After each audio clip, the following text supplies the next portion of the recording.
सोनपुरा नाम का एक छोटा सा गांव था जो विशाल शारदा नदी के किनारे बसा हुआ था।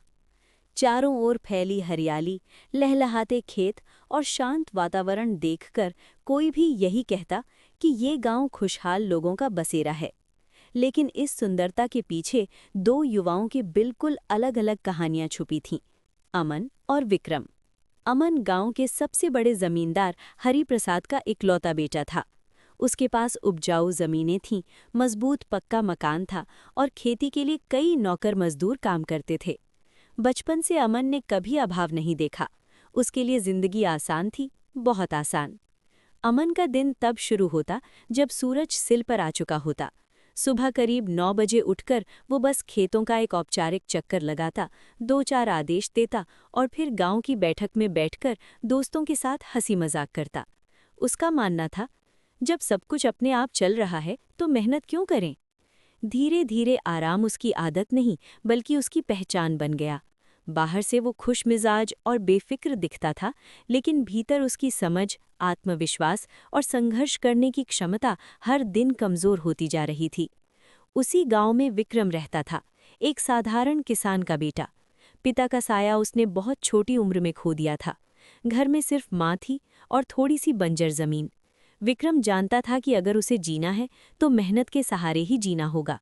उसका दिन सूरज निकलने से पहले शुरू होता।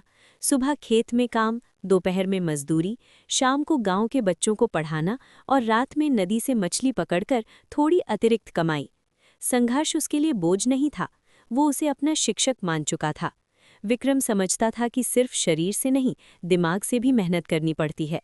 इसलिए वो खाली समय में पुरानी किताबें पढ़ता, खेती के नए तरीके सीखता और योजनाएं बनाता। उसका एक सपना था, एक दिन गांव में पानी की ऐसी व्यवस्था करूंगा कि कोई किसान सूखे से न डरे। वर्षों तक दोनों की जिंदगी अपने अपने रास्तों पर चलती रही। अमन आराम में डूबा रहा और विक्रम संघर्ष में निखरता रहा। फिर एक साल ऐसा आया जिसने सब कुछ बदल दिया। गांव में भयानक सूखा पड़ गया। शारदा नदी सिकुड़कर एक पतली धार बन गई। कुएं सूखने लगे, खेत प्यासे रह गए। सबसे पहले असर पड़ा अमन के खेतों पर। उसे खेती की असली समझ कभी थी ही नहीं। पानी खत्म होते ही मजदूर गांव छोड़कर चले गए। अमन के पास न अनुभव था, न योजना और न ही धैर्य। उसने कभी भविष्य के लिए बचत नहीं की थी। अब धीरे धीरे उसकी जमा पूंजी खत्म होने लगी। उधार लेना उसकी मजबूरी बन गया। जिस आराम को वो जिंदगी समझता था, वही आराम अब उसे अंदर से खोखला कर चुका था।